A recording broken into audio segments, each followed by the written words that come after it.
Vote কেনার জন্য ভোটারদের টাকা দিয়েছিলেন ভারতীয় জনতা পার্টি বিজেপির এক প্রার্থী, কিন্তু তাতেও লাভ হয়নি। নির্বাচনে হেরে যান তিনি। এরপরই বাড়ি বাড়ি গিয়ে ভোটারদের কাছ থেকে টাকা ফেরত চাইতে শুরু করেন ওই পরাজিত প্রার্থীর স্ত্রী। এর জন্য রীতিমতো খাতা কলম নিয়ে বেরিয়ে পড়েন তিনি। সেই ভিডিও নেট দুনিয়ায় ছড়িয়ে পড়ার পর বইছে সমালোচনার ঝড়।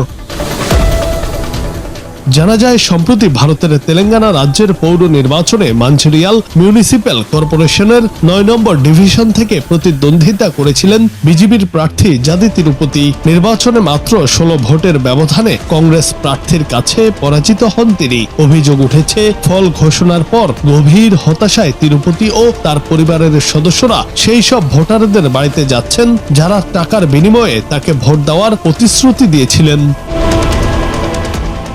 ভিডিওতে দেখা যায় বিজেপি প্রার্থীর স্ত্রী রূপা বাড়ি বাড়ি গিয়ে ভোটারদের কাছে ঈশ্বরের নামে শপথ করতে বলছেন তারা তিরুপতিকে ভোট দিয়েছেন কিনা। অভিযোগ রয়েছে, যারা ভোট না দেওয়ার কথা স্বীকার করেছেন তাদের কাছ থেকে জনপ্রতি দেওয়া ৩,০০০ রুপি ফেরত নেওয়া হচ্ছে।